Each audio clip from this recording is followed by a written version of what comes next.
Memang kalau iPhone-nya itu beli baru, ya nggak akan ada masalah. Kita beli di mana aja ya selama ada uangnya.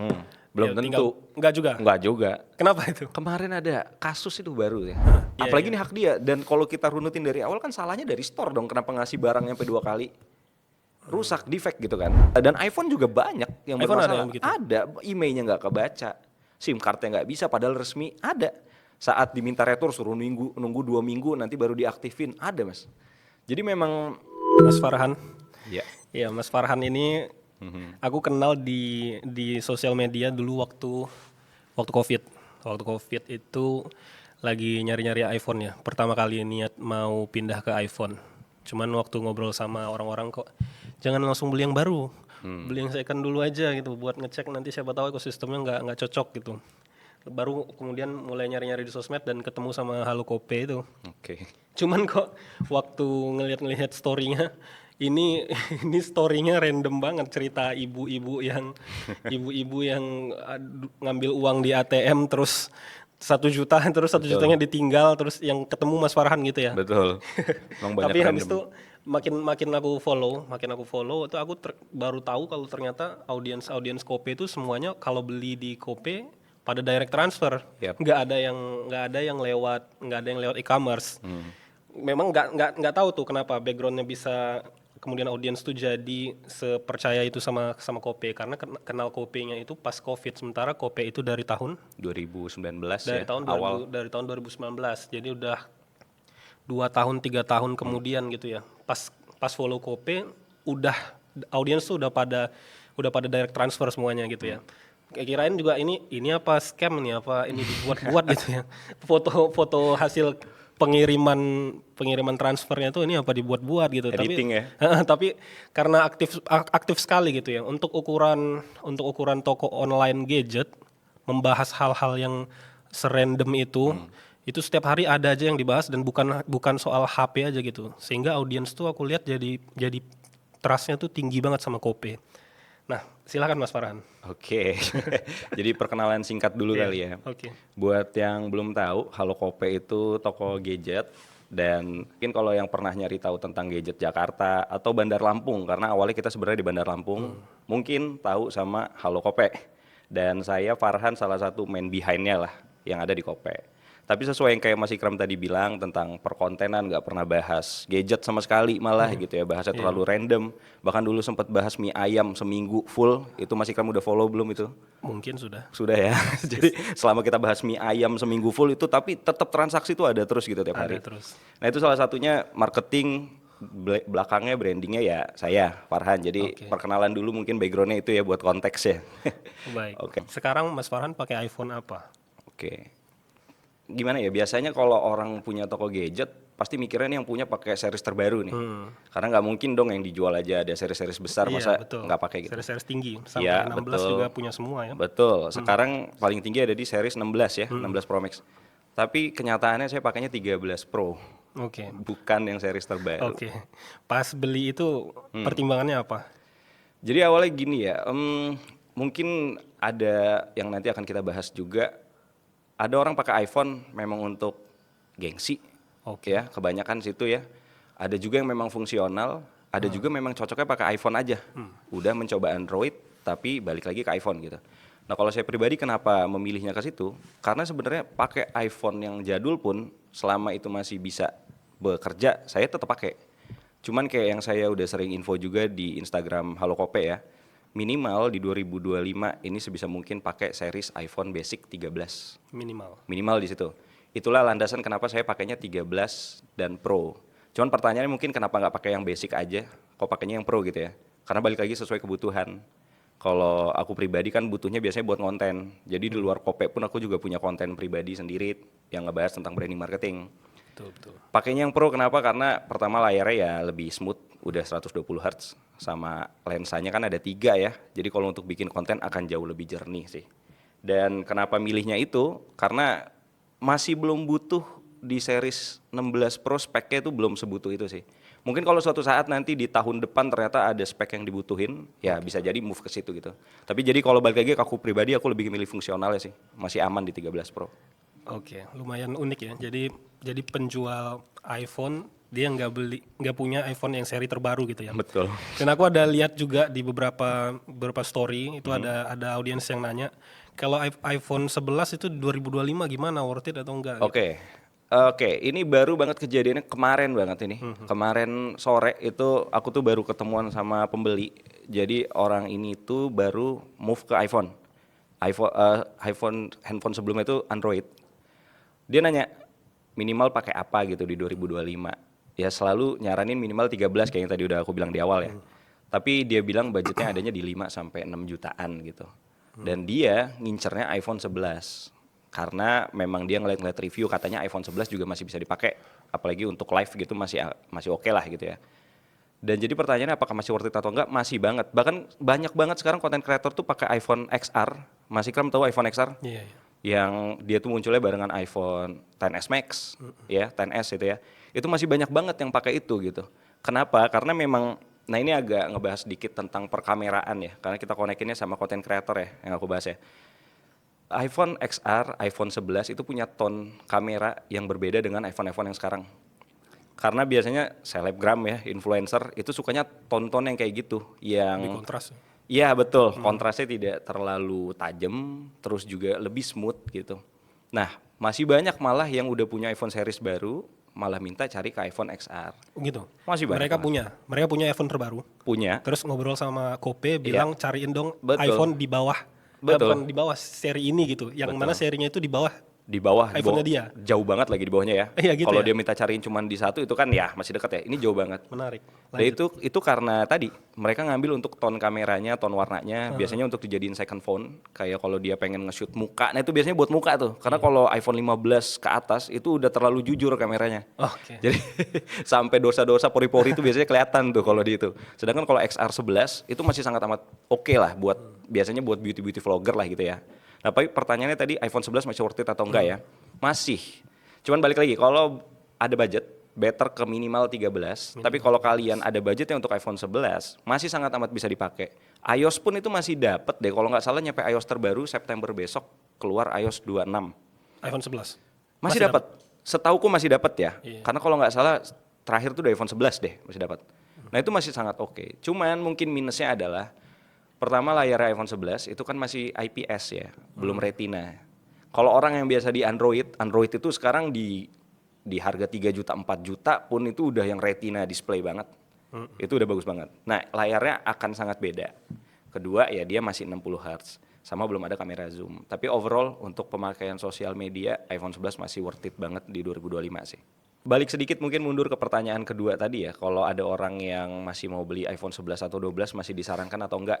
Tadi Mas Ikram nanya itu ya. Disarankan tidak karena kalau kita lihat di IG story bahkan di TikTok kita selalu rekomendasiin balik ke awal tadi minimal iPhone 13. Kenapa? Alasannya itu banyak. Pertama, kita bisa lihat di iBox sendiri itu iPhone 13 masih keluar yang baru. Apple tuh masih ngeluarin. Padahal itu keluar udah tahun 2022. Tapi masih di-renew. Artinya dari Apple-nya pun merekomendasikannya itu.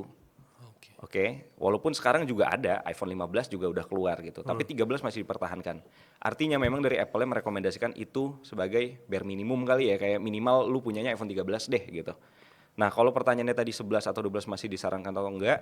Kalau dari Kope udah enggak, minimal 13. Tapi kalau budgetnya adanya buat segitu, silahkan aja dibeli.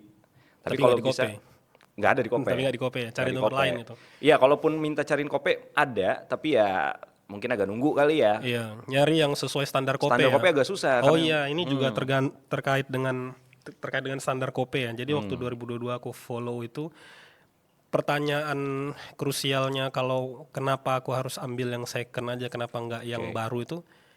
Yakin nggak nih gue itu handphone mesinnya nggak diganti, kameranya diganti atau baterainya nggak diganti, kan nggak tahu apa-apa ya, apalagi orang yang baru mau pindah dari Android ke iPhone, terus disaranin beli yang second dulu aja biar membiasakan sama ekosistemnya.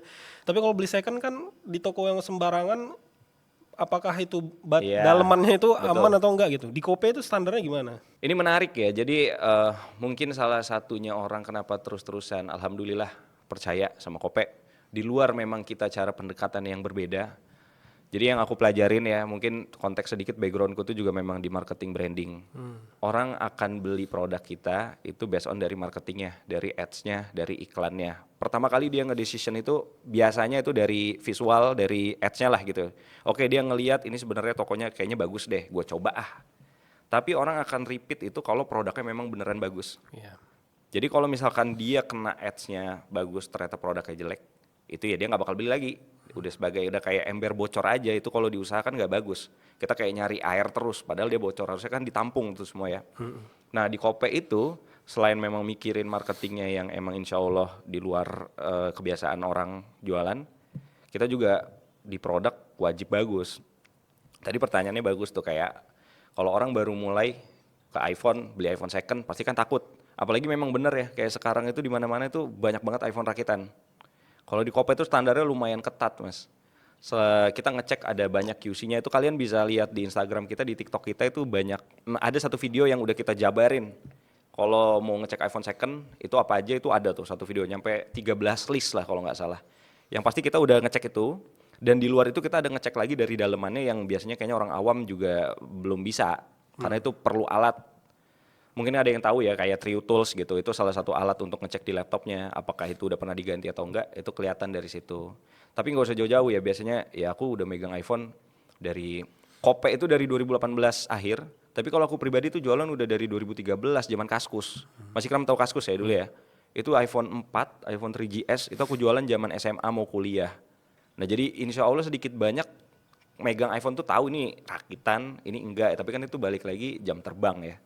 Nah balik tadi, kalau untuk orang awam listnya tadi udah kita share, tapi kalau Kope sendiri tadi nanya internal ya kita akan ngecek dari boxnya, ngelihat bawahnya aja, ngelihat murnya, itu akan kelihatan apakah pernah dibongkar atau enggak. Murnya aja. Murnya, karena Berarti ada mur yang bawaan dari ada.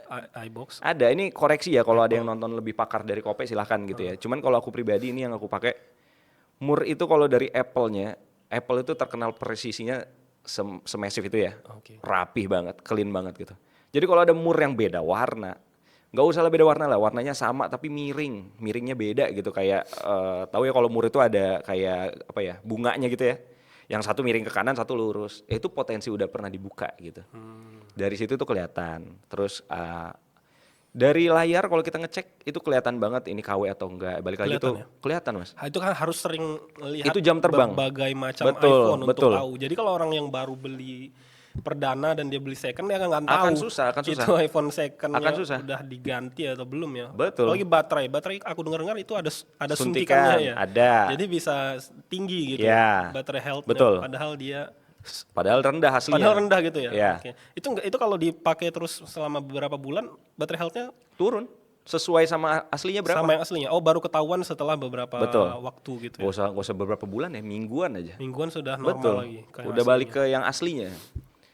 Nah jadi ada parts-parts yang memang harus dicek banget. Tadi baterai, LCD.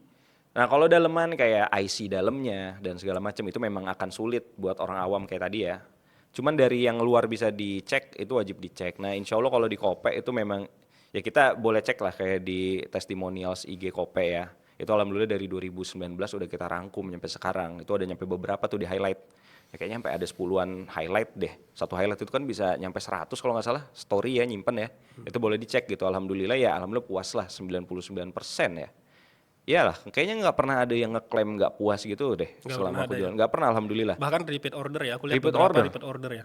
Aku lihat di story-nya. Ini iPhone ketiga nih. Betul. Dia ngomong itu dengan sesuka hati, Betul, suka hati dia dengan suka hati. betul. Nggak disuruh, nanti bilang gini ya, nggak gitu. Nggak ada sama sekali. Dia bilang sendiri dia bangga gitu beli di Kopi. Alhamdulillah, nah itu ya. Jadi ya kurang lebih itulah memang standarnya insya Allah semasif itulah di Kope Mas. Iya, iya.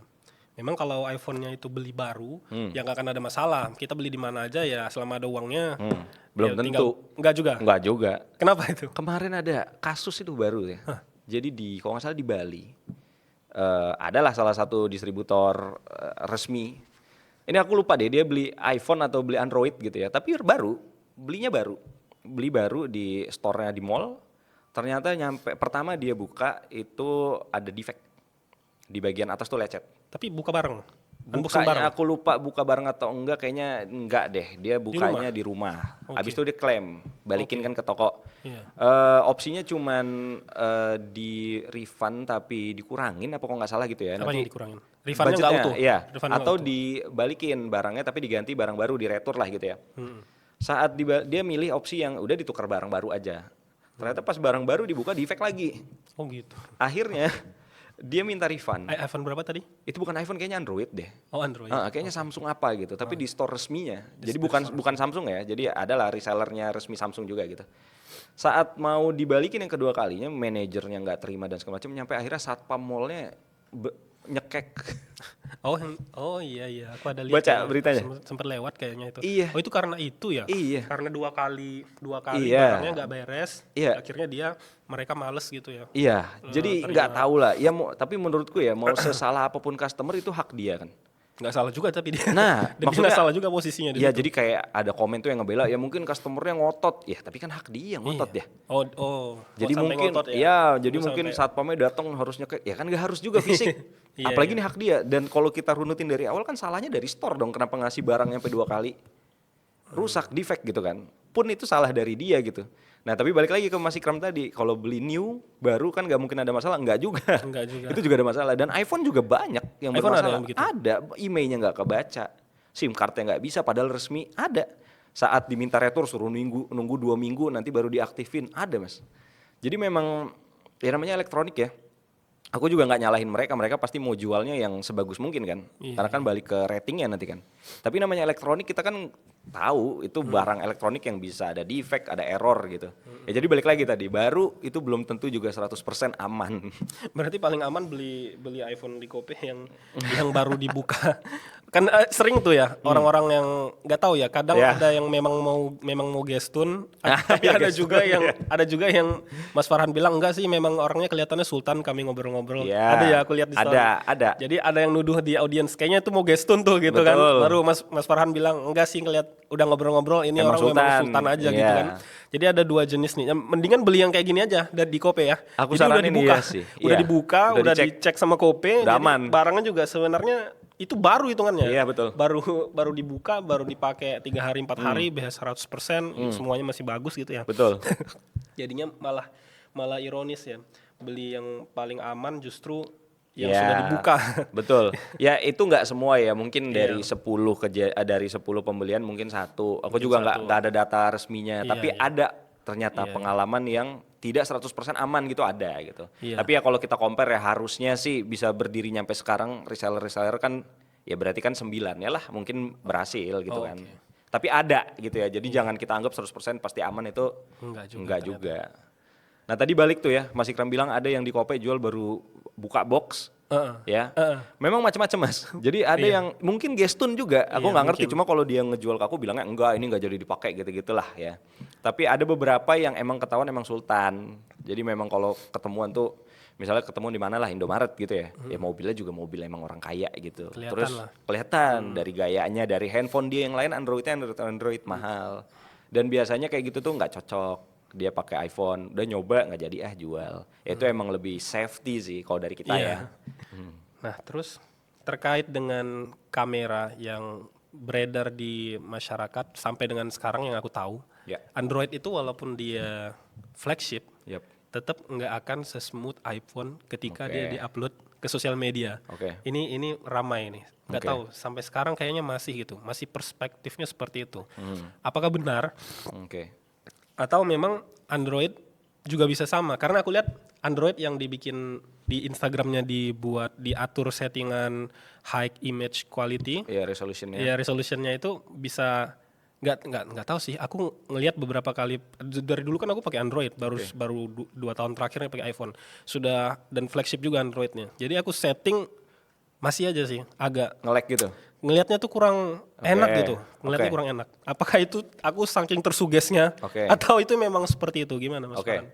Balik lagi nih opiniku ya. Tapi aku juga opini cuma based on dari data yang emang aku pelajarin juga gitu. Itu perdebatan yang dari dulu banyak banget.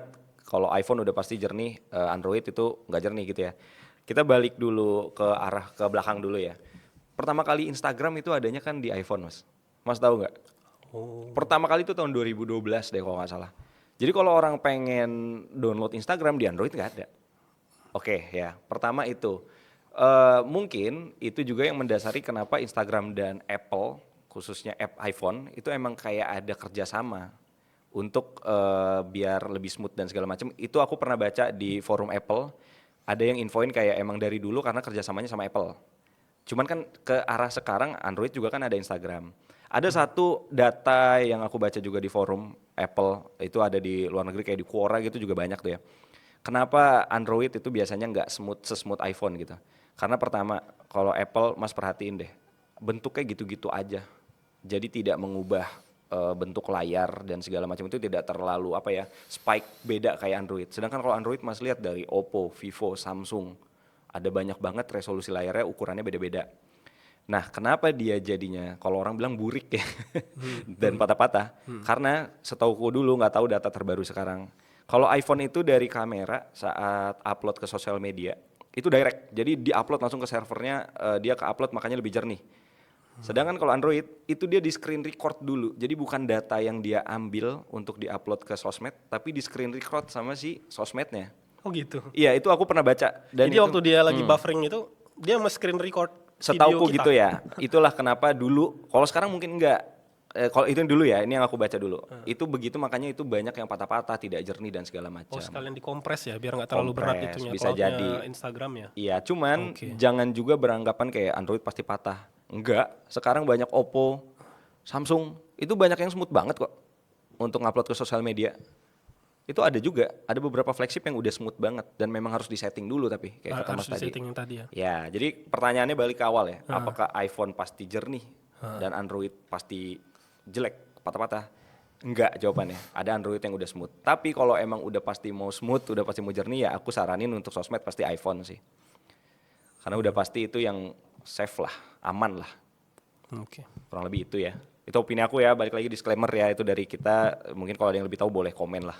Ya tapi kan opini berdasarkan Data, pengalaman. setelah megang ratusan Iya. iPhone dari tahun 2013 Iya. sampai sekarang ya. Betul. Terus untuk orang yang punya budget standar ya, budgetnya di bawah dari iPhone keluaran terbaru, Oke. tapi di atas dari iPhone seri 13, 12 lah, mungkin sekitar 15 juta. Oke. Bagusnya dia beli iPhone baru atau iPhone second. Kalau baru apa, kalau second apa? Oke. Untuk budget berapa tadi? 15 jutaan? 15 jutaan. Oke, 15 juta itu lumayan banyak opsi ya. Lumayan banyak. Oke, kalau kita ke second apalagi tuh, itu banyak banget opsinya. Aku nyaranin sih minimal 15 Pro itu masih dapat tuh. Dapat ya? 15 Pro masih dapat. 128 tapi. 128. Oke. Tapi kalau mau memori yang lebih besar, ya 15 basic itu udah sangat amat oke juga. 15 basic udah. 15 basic dapat 256 itu. Nah, minimal di series 15 kalau 15 jutaan itu udah dapat sih. Tapi kalau baru itu dapat 15 basic. Tapi ya nggak worth it sih kalau beli baru. Aku tuh saranin sekarang mendingan second tapi yang kayak baru sih. Oh, dan di Kope banyak ya? Di Kope banyak. Di Kope banyak. Di Kope banyak banget itu yang kayak gitu. Yang BH-nya di atas 90% atau masih banyak. Atau yang tadi kita bahas tadi yang baru dibuka terus sudah dijual ada lagi. juga.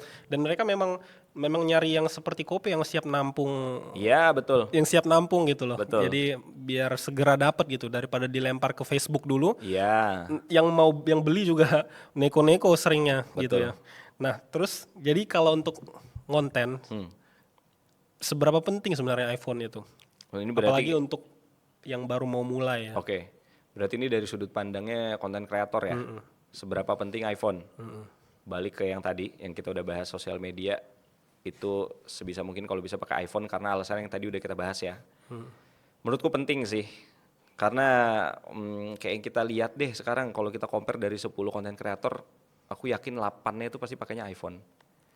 Cukup Ya. yakin seperti itu Cukup ya? yakin. Proporsinya ya? Sekarang kalau kita lihat kayak nggak usah influencer ya, artis, biasanya itu bikin sosial medianya, dia ngeliatin lah kayak mirror selfie itu nggak pakai iPhone itu biasanya karena brand ambassador. Oke, ya benar. Tapi aku yakin di belakangnya dia pasti punya iPhone sih. Iya, iya. Nah jadi seberapa penting, kalau ada budget penting, tapi balik lagi jangan pernah permasalahin gadget, karena apapun itu bisa kita mulai pakai yang kita punya gitu. Karena kalau akan terus-terusan berpikir, gue harus punya iPhone dulu baru bisa bikin konten gitu, nggak akan mulai-mulai. Nanti pas punya iPhone gue harus punya mirrorless. Iya, nanti mirrorless-nya Iya, iya. punya A6400, gue harus punya yang full frame. Nah, nggak akan clear gitu. Tapi kalau budgetnya punya, penting. Alasannya apa? Sosial media itu akan lebih smooth. Videonya, ngeditnya, aplikasi-aplikasinya itu lebih oke di iPhone untuk konten kreator. Oke. Menurutku itu sih. Jadi soal konten itu iPhone-nya nomor 2 ya. Nomor 1 berarti konsistennya dia gitu ya. Betul. Nah, itu sangat amat penting tuh, konsistensi. Oke, oke. Sebagian orang di komunitas itu bilang kalau sudah beli iPhone nanti akan dipaksa beli beli produk-produk Apple yang lain gitu, dipaksa. Oke. Karena kalau cuma beli iPhone doang nggak optimal gitu. Hmm. Gimana pandangan Mas Farhan? Menurutku tuh enggak juga ya. Enggak juga. Salah ya, enggak wajib gitu. Cuma mungkin kalau mereka punya budgetnya untuk punya gadget Apple yang lain itu akan sangat memudahkan buat mereka sendiri. Paling sering itu orang misalnya udah punya iPhone, terus dia beli juga MacBook ya, akan sangat mudah sinkronisasi datanya gitu. Nggak usah ribet-ribet kirim via Google Drive atau apapun, AirDrop itu langsung masuk. Belum lagi ada yang namanya iCloud. Buat yang mungkin belum tahu atau belum pakai iPhone kan ada yang namanya iCloud ya. iCloud itu kita bisa login di beberapa device kita. Jadi di iPhone bisa, di MacBook, iPad. Saat kita udah login di situ, datanya akan sinkron semua. Jadi saat kita nge-save, paling simple lah, notes yang ada di iPhone, itu bisa juga muncul di MacBook kita. Jadi kalau pertanyaannya wajib atau dipaksa ya, akan harus punya yang lain atau enggak juga. Tapi kalau punya budget untuk beli akan sangat lebih enak. Apalagi di industrinya yang kreatif ya, itu akan sangat memudahkan gitu. Kayak contoh kita nge-shootnya pakai iPhone, nge-shoot video pakai iPhone, tapi mau ngeditnya ya katakan di CapCut atau di mana yang ada di MacBook, akan sangat mudah tuh. Nanti udah bisa sinkron, udah tinggal edit, upload, kan akan memudahkan. Belum lagi kayak iPad orang biasanya make bukan untuk yang berat-berat, biasanya itu untuk nyatet atau gambar atau apapun itu biasanya orang desain yang make. Akan sangat lebih enak juga saat dia perlu sesuatu yang membutuhkan MacBook, bisa sinkron juga. Apple Watch itu lebih ke untuk biasanya ini ya lifestyle lah, untuk dia olahraga dan segala macam, ngecek detak jantungnya, terus tidur itu juga kan bisa dicek dari Apple Watch berkualitas atau enggak gitu. Akan sangat lebih enak tapi tidak wajib juga sih. Dan Apple Watch itu kalau aku lihat-lihat dia masih lumayan tertinggal daripada Yang lainnya. gadget-gadget yang apa tuh jam tangannya. Ya. Jadi memang seperti itu ya. Iya. Kayaknya seri yang terbarunya juga Tidak kayaknya nggak sekaliber itu ya. sekaliber yang Garmin dan teman-temannya itu. Memang gitu ya. Betul, jadi inilah ya, ini banyak juga, bukan perdebatan, banyak juga opini yang setuju gitu di forum-forum. Aku tuh kan sering juga nyelam ke forum Apple luar negeri mas. Jadi semenjak kata mereka sih ya, semenjak Steve Jobs-nya itu udah nggak ada, itu ketinggalan banget teknologi-teknologi baru yang ada di Apple gitu. Ya memang orang beli karena ya emang udah kebiasaan, sama ya memang ya mungkin gengsi tadi gitu dari brandingnya. Tapi kalau di compare kayak tadi dengan Garmin, gak usah Garmin deh. Sekarang ada tuh Huawei, Huawei ya. ya itu udah harganya cuma 1.700.000. Tapi kalau dispekin ke iWatch itu dapat iWatch yang mungkin harganya 7 jutaan gitu. Spek yang ada di Huawei. Dan aku setuju. Kalau kita compare juga dengan iPhone-nya ya, iPhone sama Android sekarang, ya kan udah banyak banget. Android sekarang udah bisa dilipat lah, kamera zoom-nya udah bisa nyampe bulan gitu kan. Jadi secara teknologi kalau di compare emang aku pribadi yang jualan iPhone pun ya bener, fair aja gitu, emang banyak juga yang lebih bagus gitu. Ya tapi balik lagi tadi ya, mungkin dari sisi brandingnya orang gengsi, atau yang tadi smoothnya itu memang belum bisa dikalahin sama mereka. Maka kalau nggak bebenah lah ya, kayak si Android nanti suatu saat semuanya bisa smooth, ya nggak menutup kemungkinan Apple bakal ketinggalan menurutku. Itu penting sih. Dan cuman kalau aku lihat di beberapa channel YouTube-nya luar negeri itu, kalau dia lagi ngonten, Yep. itu di tangannya ya tetap aja pakai Apple Watch juga. Kayaknya itu memang dibeli karena sudah ya gue sudah pakai iPhone. Berarti jamnya ya Apple Watch gitu. Yeah. Jadi udah terikat tuh mereka. Betul. Jadi iPhone itu Apple itu juga ya mungkin kalau dari sisi teknis spesifikasi dia ketinggalan, tapi dari marketing dia masih megang gitu ya. Masih. Jadi makanya kenapa banyak orang yang mau beli, dia dalam tanda kutip termakan ya, termakan marketingnya Apple gitu ya. Betul. Nah, tapi di sisi lain juga memang ya kualitas bagus, cuman bukan yang tertinggal banget gitu. Tapi dia lebih mengutamakan marketingnya itu tadi, makanya Ya, orang mau sepakat beli sama dia gitu ya. Dan beberapa channel lain lah, beberapa channel lain yang aku lihat di luar itu mereka rata-rata ya memang pakai produk-produknya Apple, pakai produk-produknya Apple.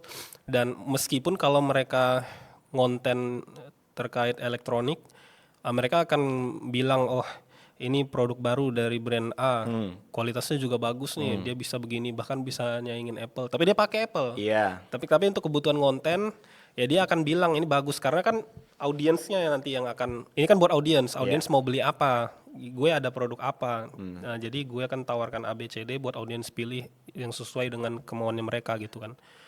Jadi emang Apple-nya itu ya bener nggak sih? Dia itu menomorsatukan marketingnya, baru speknya itu nomor 2, 3. Iya, jadi benar.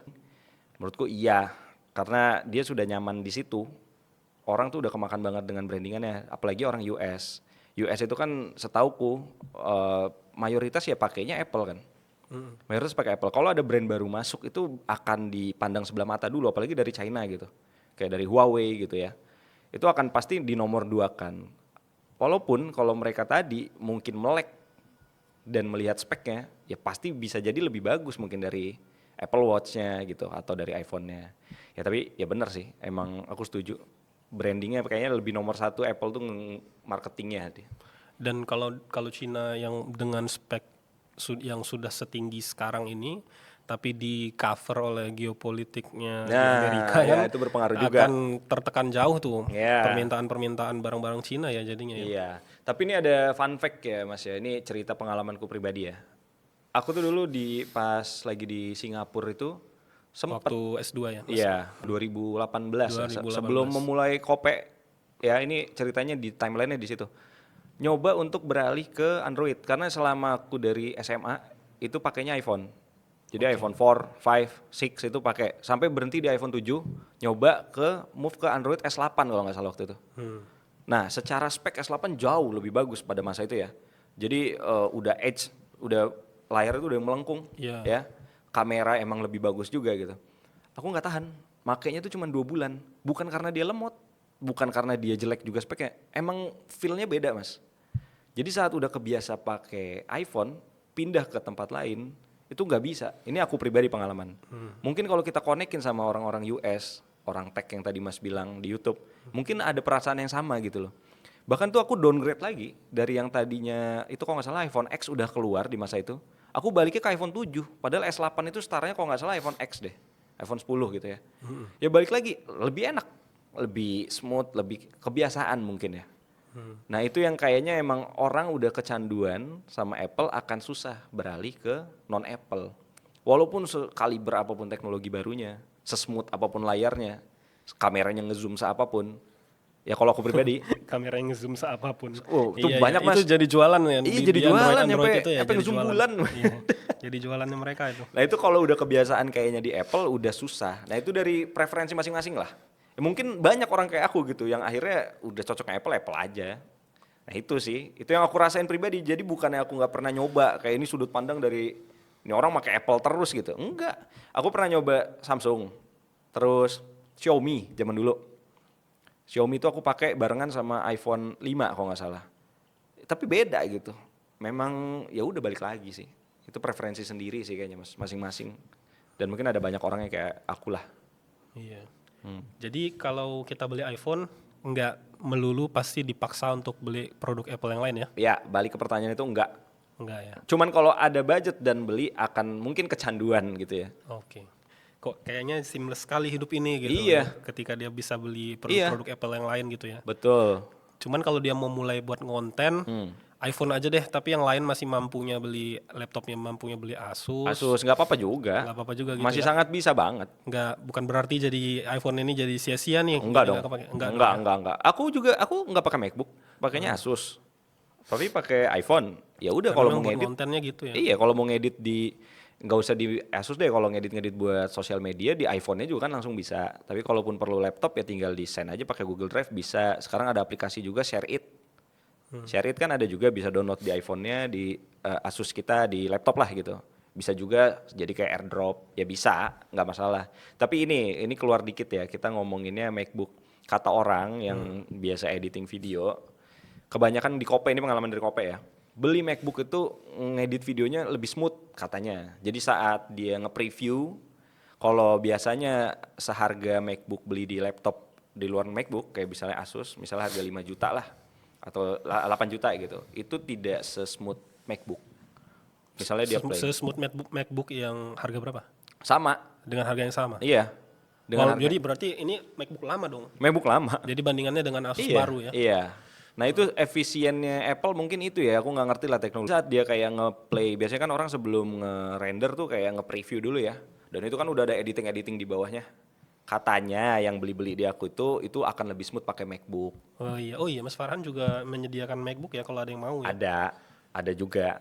By Yang suami request istri itu yang beli ya di itu Instagram ada ya? ada. Dia istrinya beli MacBook ya? Itu udah dari beberapa kali ya. Dia pertama beli iPhone-nya, beli MacBook, terus beli iPhone lagi. Oh dia bilang gitu, MacBook itu waktu rendering lebih... Ya, iya, itu dari dia juga salah satunya. Karena dia kalau nggak salah guru dan tugasnya itu salah satunya ngedit video dari sekolahan gitu lah. Saat beli MacBook lebih smooth. Terus dia emang sempat pakai laptop yang lain, Sempet. sehingga ada perbandingan seperti itu. Sempet. Oh, Dia pernah karena kalau dia nggak pernah nyobain kan, iya jadi nggak ada compare kan? nggak objektif tuh. Iya. Dia sempat. Sempet. Itu MacBooknya juga agak lumayan jadul ya, M1. MacBook M1. Air lagi. Bukan Pro ya? Iya, RM1 lagi. Udah zaman 2000 berapa tuh? 2022-an ya?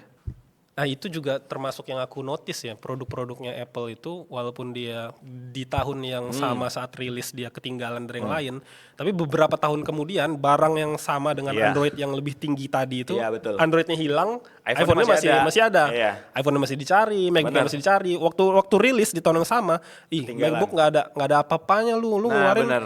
lu ngeluarin produk yang nggak ada inovasi sama Iya. sekali. Lihat nih Huawei, lihat Iya. nih ini disebutin Iya, tuh iya, Oppo, lihat nih maju, tapi nanti 3 tahun, Iya, 4 benar. tahun ke depan ini hilang. Nah ini juga menarik Ya, dibahas itu nih. gimana tuh Oke. ceritanya? Ini ya, nggak usah jauh-jauh deh. Coba kita compare. Sekarang aku pakai iPhone 13 Pro. Ini kan kalau nggak salah keluar 2022. Ya, 2022, 2023 lah. Iya. Coba lihat sekarang Android yang, Di tahun yang sama. iya, apakah masih enak dipakai? Apakah masih smooth? Apakah udah beli nggak nge-lag? second gitu ya, beli Iya, beli second ya. Setauku pasti akan jauh berbeda sama iPhone 13 Pro. Pasti udah lebih lemot. Belum lagi harga jual. Harga jualnya jatuh, sejatuh-jatuhnya ya. Kalau iPhone tuh bertahan deh. Bertahan deh. Ya karena tadi marketing, Iya. kemampuan marketing dari Iya. Apple-nya menurun sampai ke produk-produk second-nya juga. itu berpengaruh juga. Mempertahankan harga-harga second jadi kuat ya karena Tapi brandingnya bener, bagus. tapi memang spek itu berpengaruh banget sih. Kayak ya kita pakai iPhone 2022 masih sangat enak di sekarang. Ya tadi Android itu aku nggak tahu tuh kenapa itu. Apakah itu RAM-nya, apakah chipset yang berbeda itu nggak tahu. Kalau ada orang yang baru mau mulai konten, terlepas dari budget, di tahun 2025 ini, sarannya Mas Farhan dia pakai iPhone apa? Budgetnya berarti unlimited nih. Terlepas dari budget nanti dia akan sesuaikan lah gitu. Oke. Ini salah satu juga yang banyak ditanya ya sama user Kope. Aku balikin nanya ke mereka pasti. Biasanya Budgetnya kita berapa? nanya budgetnya berapa ya. Kalau budget nanti bisa dicari gitu kata dia. Beli yang Bagusnya paling berapa? baru. Beli yang paling Beli yang baru. paling tetap. baru. Jadi beli yang paling baru bukan karena gengsi juga bukan. Bukan. Memang se-worth it Pembaruan itu. teknologi pasti akan ada di series terbaru. Tapi biasanya orang udah pasti 99% ada budget, Mas. Oke. Ya, pasti dia kayak Ada ngomong, budget ya? iya budgetku sekian nih Kak Iya, gitu. benar Baru aku rekomendasiin based on budget dia. Tadi kan sudah sempat disinggung di awal tuh. Kenapa audiens Kopi itu berani-beraninya direct transfer? Oke. Aku tuh nggak pernah lihat sampai sekarang ya. Toko online di sosial media manapun, mau itu di X, di Instagram, di TikTok, orang itu beli barang belasan juta, puluhan juta itu direct transfer. Oke. Karena kan sudah lewat e-commerce aja, itu bisa loh barangnya Penipuan ditukar tuh masih ada ya? ditukar di ekspedisinya. Ya. Jadi kenapa mereka maunya direct transfer di Kope? Yang kedua, sejujur-jujurnya Kope pun dengan spesifikasi yang sudah sebaik itu, kan masih bisa barangnya hilang di ekspedisi. Ada faktor lain ya. Iya menurutku ya. Ya. Tapi nggak tahu kalau Kopi itu sudah Oke. sangat bersahabat dengan ekspedisi. Silakan. Oke. Pertama pertanyaannya kenapa orang bisa stres itu ya? Dan Mas Ikram bilang Kope setahu Mas Ikram satu-satunya. Yang Satu-satunya. kayak gitu ya. Iya, yang direct transfer ya. Oke, tapi disclaimer juga ya, ada beberapa Ada ya? ada juga, tapi biasanya dimulai dengan punya toko offline dulu. Oh itu, Ya. GoPay kan nggak punya toko offline kan? Iya. Saat ini sejauh ini nggak ada Sejauh kita. ini Cuman dulu aja sempet, cuman itu pas COVID ya. Nah yang itu kan tadi yang seperti itu pasti Oke, itu nggak ada. udah datang, orangnya udah datang. Oh iya, benar. Udah pernah datang, udah Oke. tahu barang, oh ini tokonya begini, Oke. ini orangnya yang punya, ini di Oke. jalan ini kan. Jadi dia direct. Iya, itu maka dia percaya gitu Iya, ya. kalau Oke. ini kan enggak. Oke. Gimana? Jadi zaman dulu ya, saat pertama kali mulai memang kita tuh start dari emang konten Mas ya. Jadi selalu nampilin muka aku pribadi gitu. Muka tim-tim Kopek lah gitu ya. Pertama dari situ. Kedua, memang kita nggak pernah yang kayak ngeklaim kita ini yang paling bagus apa segala macam gitu ya. Jadi awal yang aku tuju tuh trust dulu. Trust dulu dibentuk dulu dari awal followersnya 0 sampai pertama ke 1000 ke 5000 itu trust. Makanya kalau Mas lihat sekarang sering ngobrol, itu tujuannya itu salah satunya ya trust, biar orang percaya dulu. Dibarengin dengan memang orang yang udah pernah transaksi, biasanya tuh rekomendasiin mulut ke mulut. Contoh ya, ada orang yang pertama kali nih dengan udahlah bodo amat hilang nggak hilang gue percaya sama Kopek gitu ya. Itu akan menjadi pembuka gerbang. Karena biasanya si orang itu akan ngerekomendasiin ke saudaranya. Ya, saudaranya bakal percaya gue orang saudara gue udah pernah beli. Nanti ini ngerekomendasiin ke temennya. Oh gue percaya orang yang udah pernah beli. Di luar memang kita ngebikin brandingnya trust, ngebikin orang bisa trust sama produknya bagus. Dan itu nggak langsung dari awal percaya Mas ya. Jadi nggak langsung tiba-tiba kita buka Kopek di tahun 2019 orang langsung direct transfer. Oh sempat e-commerce juga ya?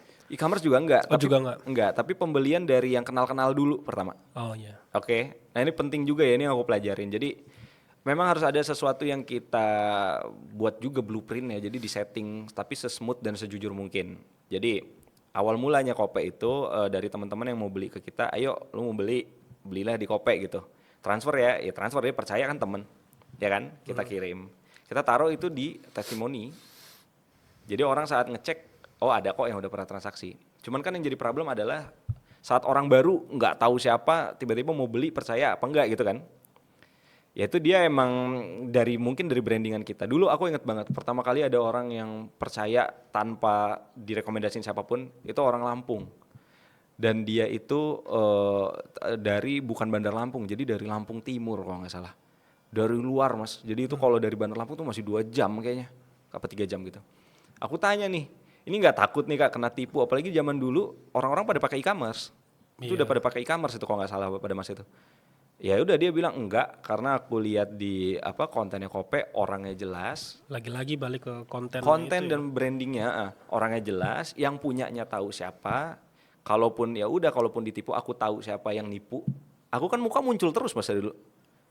Belakangan ini enggak tapi. Belakangan ini lagi enggak ya. Iya. Tapi bukan disengaja enggak muncul. Memang lagi belum muncul aja. Emang kontennya kan lagi ngebahas yang di meja lah kan. Jadi dia taunya dari situ. Dia percaya dari situ. Dari aku tahu orangnya siapa dan aku percaya kontennya begini dan ini udah ada testimoni orang beli, ya udah aku percaya aja. Nah, itu yang ngebantu kita banget ke berikutnya. Ini udah ada satu, ini bukan siapa-siapa nih percaya sama kita. Ya udah ngegulung dan itu butuh waktu ya. Enggak juga dalam 1 bulan semua orang langsung percaya, enggak. Berarti tetap harus sabar dengan upload konten.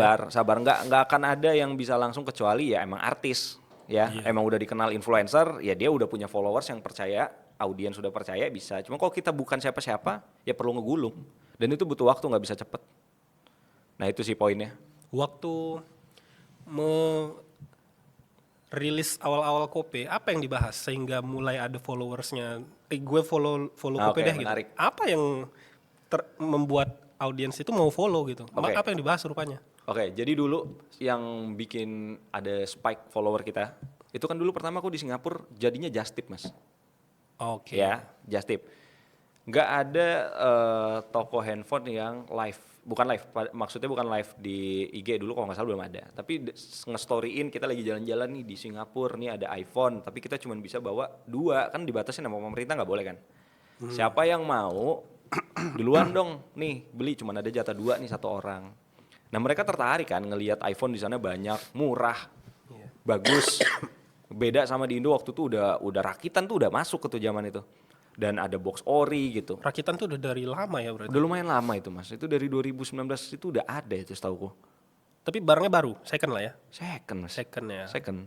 Bukan, maksudnya kayak baru gitu, di setting kotaknya Si dibikin siapa plastik. nih? Si rakitan itu? Iya, si rakitannya itu. Ada yang di repack kayak gitu. Ya jadi kayak baru. Nanti waktu dia tanya ini baru atau Dia bilangnya baru.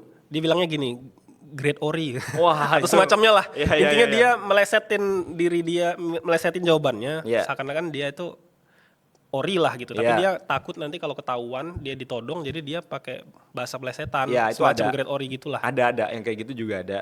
Nah, Iya, tapi pada zamanku itu kenapa orang bisa percaya karena beda. Memang harus cari sesuatu yang beda dulu. Kalau ada buku namanya Purple Cow itu pernah tau nggak Mas? Yang kayak sapi ungu. Oh iya iya. Ya memang itu penting menurutku. Cari sesuatu yang berbeda dulu supaya kita dinotis. Dan pada masa itu influencer tuh belum ada. Jadi belum ada sosial media yang bikin konten segimanapun. Mungkin salah satunya Kope di IG itu.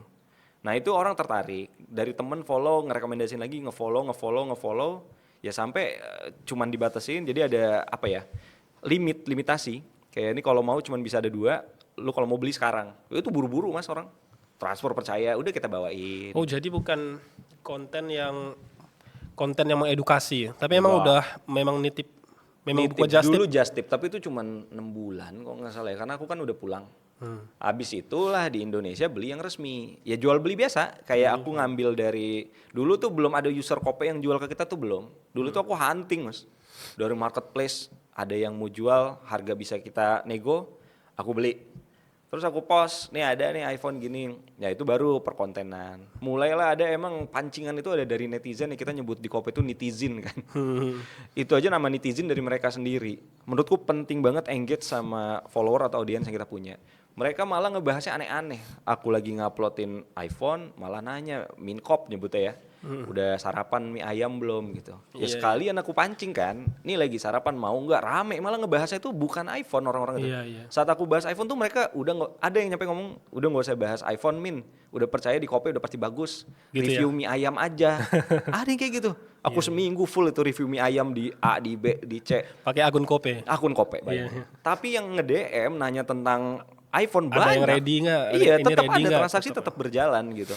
Nah itu yang aku ambil gitu. Ternyata jangan juga selalu ngebahas produk yang kita punya. Sesekali oke. Sesekali. Untuk ngedapetin follower baru oke. Karena kalau orang baru datang ke kita aneh dong nih jualan gadget kok bahasnya mie ayam gitu. Tapi untuk menjaga audiens Iya. yang existing tetap Existing. trust ya, Ya, itu harus lebih ke pembahasan-pembahasan yang pribadi ya, pribadi. supaya mereka Kehidupan juga sehari-hari lah. merasa dekat ya. Dekat, nah itu penting. Itu penting ya. Dan aku pernah, nggak jarang Mas ya, dulu zaman lagi aktif bangetnya itu, ada orang, aku beli martabak gitu, terus dia cuma nge-DM, aduh pengen banget martabak lagi jaga shift malam, aku kirimin, pakai Gojek, minta alamatnya ke dia.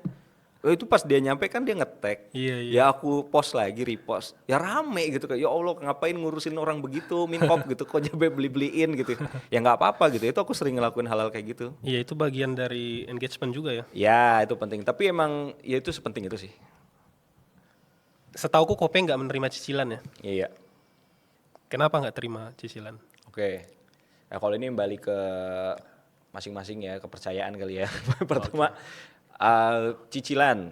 Ya kalau di yang aku tahu, ya kita nggak boleh lah. Banyak Mas yang Kalau cicilan nawarin. dia pasti pakai itu ya. Iya, third pihak party. Pihak Iya, ketiga yang iya. ada bunganya ya. Nah itu banyak banget yang dihindari nawarin ke Kope. Jadi banyak banget yang mau kerja sama, banyak banget. Oh. Dari, ya nggak usah sebut namanya lah, tapi ada beberapa yang kayak gitu ya. Cuma syaratnya kayak yang kita tahu lah. Itu ada Iya, bunga, oke. ada denda dan segala macam. Aku pribadi nggak ngambil opsi itu karena ya aku nggak mau lah. Maksudnya udah pemahamanku nggak boleh gitu ya, karena kita ngebuka gerbang kan. Tapi kedua di sisi lain juga, ya aku kan maunya fast aja Mas. Jadi kayak orang jual beli, ya cash aja udah selesai, transaksi selesai. Kalau kalau aku buka cicilan, ya kan nanti nyicilnya sama aku karena aku nggak mau kerja sama third Oh party iya tadi. sama third party. Ya itu aku nggak mau juga ngapain gitu. Udah tabung aja dulu. Nanti saat ada budget baru ke Kope. Jadi nggak takut juga dia akan beralih ke toko lain ketika dia Itu udah mah, ada duit ya. Ya itu balik kepercayaan ya. Kalau Iya. udah rezeki mah mau kita nyumput di kamar juga dia tetap beli di kita kan. Oke oke. Nah sama kedua tadi Mas bilang benar kita cuman bisa untuk DP ngebooking. DP booking tuh. Jadi misalnya dia mau gajian baru 3 hari lagi, oke nggak apa-apa booking dulu, nggak usah gede-gede, 200.000 juga bisa. 200.000 juga bisa. 200.000 juga bisa. Oh. Booking, kita simpenin, nanti 3 hari balik ke kita ya gitu. Ya udah, kayak gitu aja. Cicilan nggak ada. Oke. Kalau terkait media branding, harusnya tuh kita sebagai orang yang di balik media itu muncul atau enggak sih? Itu penting atau enggak sih untuk muncul gitu? Dulu awal-awal mula banget itu aku muncul terus mas, yang sebelum COVID ya, 2000 awal lah 2019 sampai ke era COVID itu aku muncul. Kalau ada pertanyaan aku jawab muka, direct gitu ya. Tapi kenapa beralih pada saat pas momen COVID itu kok jarang muncul? Iya, Karena pertama, aku tuh nganggepnya pengennya ngebentuk sosok si Minkop itu berdiri sendiri, bukan si Farhan, bukan siapapun yang ada di belakang Kope. Kenapa? Karena pertama ya udah biar saat ngobrol itu mereka enak sama si Minkop. Mungkin kalau ngobrolnya ke aku akan ada canggung atau mau ngomong asal itu jadinya tidak enak gitu ya. Alasan keduanya karena aku tuh settingnya itu Minkop ini bisa dipegang beberapa orang nantinya gitu ya. Tapi ternyata saat dicoba nggak bisa. Jadi tadinya Minkop itu ada aku, ada orang lain, ada beberapa. Tapi orang tuh ngerti ternyata dari cara ketik. Iya ya, ini bukan Iya, ini bukan Minkop yang biasa nih gitu. bukan Farhan nih. Iya, dan mereka nggak tahu Minkop itu Farhan sebenarnya. Oh iya, oke. Karena ada beberapa orang emang dulu Iya, tuh. iya. Tapi ternyata ya yang paling banyak engage-nya ya si pas aku Ketika megang. Masnya megang. Iya. Nah itulah kenapa alasannya dulu ditutupin. Nah itu aku udah nyoba hampir 1 tahun. Oh, lebih. jadi mau dibangun personanya Minkop ya, Iya. makanya sengaja itu berarti ya. Iya. Itu sengaja ya. Artinya untuk munculin muka sebagai pemilik medianya itu tetap perlu di awal-awal Harusnya perlu. untuk membangun trust yang Iya. tadi itu ya. Ya jadi aku pernah compare mas. Dulu saat aku muncul sebagai Farhan di Kope dengan saat Minkop yang sebagai adminnya Kope. Compare yang aku paling dapat itu adalah saat si Minkopnya yang muncul, obrolan tuh sangat amat liar. Liar itu dalam arti positif ya, kayak enak, ngalir. Minkop sebagai Minkop ya. Sebagai Minkop. Iya, iya. Saat aku muncul sebagai Farhan, DM yang nyeleneh. Nggak ada. Nggak ada. Dan itu nggak bisa meningkatkan Engagement tadi, jadinya. bener. Iya, iya. Padahal gitu. kalau harapanku, udah si Farhan ini juga nggak apa-apa gitu. Iya, iya. Diajak ngobrol apapun itu, ya orang Minkop ini kan juga sebenarnya aku kan. Iya, iya. Di belakang kan. Tapi mereka tersuges gitu ya. Nah, nggak tahu ya mungkin karena ngelihat sosok orang, aduh nanti kalau gua ngomong begini takut tersinggung.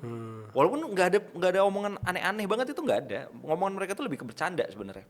Nah, cuman saat Minkop yang dinaikin, wow, nyampe perkara apa waktu itu ya mau nyebrang aku lagi moto di depan ITC Kuningan ada ibu-ibu kayaknya mau nyebrang gitu. Oh, ada postingan kayak gitu. Ada waktu itu waktu awal-awal mau ada toko itu ya.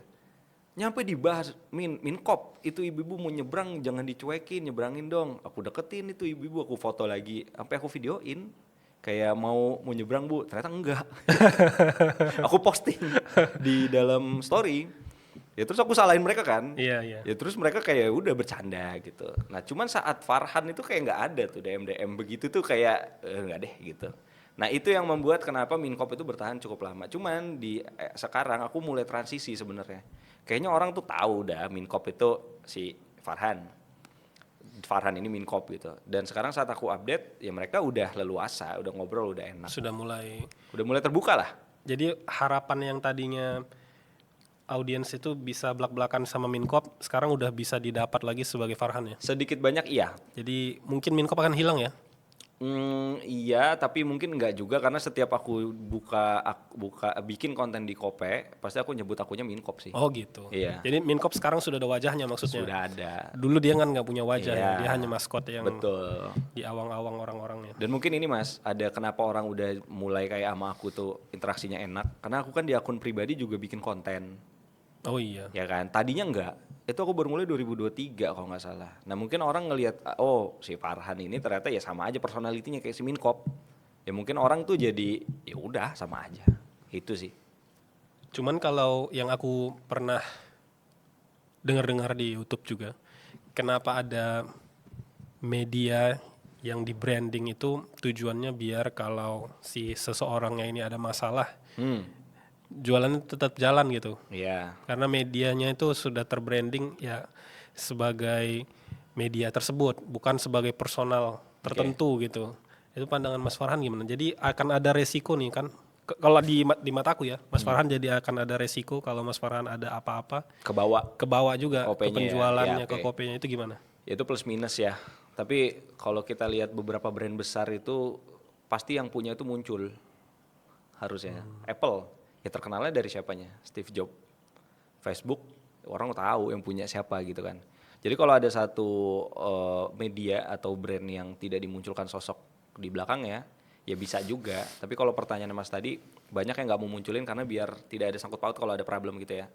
Menurut pandanganku, ya ada benernya, tapi juga bukan sesuatu yang mutlak. Jadi kalaupun ada apa ya, kayak brand munculin, ada plus minus lah. Misalkan ada satu orang bikin brand dan dia muncul terus, pemiliknya itu plusnya akan jauh lebih banyak menurutku dibanding minusnya. Kayak orang jadi lebih trust, orang tahu, apalagi contoh lah kayak banyak sekarang tuh influencer fashion yang aku lihat ya, cewek.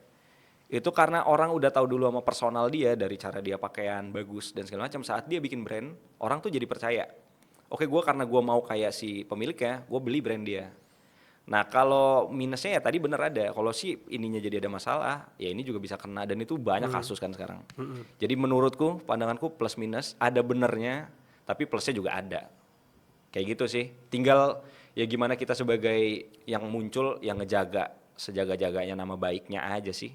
Selama kita bener, selama kita nggak ngelakuin aneh-aneh kan juga netizen ya. Sekarang kan hakim kita tuh netizen ya kalau di internet ya, akan baik-baik aja gitu. Itu penting juga ngejaga untuk ada di guide yang di jalan yang bener lah, itu penting sih. Terus seberapa penting kita itu merespon audiens, kapan kita merespon sebagai orang, kapan kita merespon sebagai media, Oke, itu gimana? Ada pembagian tertentu oke. yang optimal atau ya random aja lah kapan lu sebagai media, kapan lu sebagai personal. Karena kan ini di Kope itu media sebenarnya. Nama profilnya aja, profil Kope Iya, itu kan media. media kan. Tapi yang muncul di dalam story demi story kan Mas Farhan gitu. Oke. Nah, itu ada pembagian kapan dia Minkop, kapan dia Mas Farhan Oke. yang ideal. Kalau secara teori terbaiknya aku nggak tahu ya, tapi ini yang aku praktikan di Kope. Aku di situ mix aja. Jadi malah mayoritas kayaknya 90% itu aku muncul sebagai di story-nya walaupun itu media, tapi ada akunya yang respon gitu.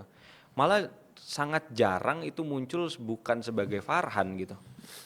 Jadi kalau pembagiannya gimana, aku nggak ngebagi sih. Memang benar-benar Kope itu Farhan, ya Farhan itu Kope.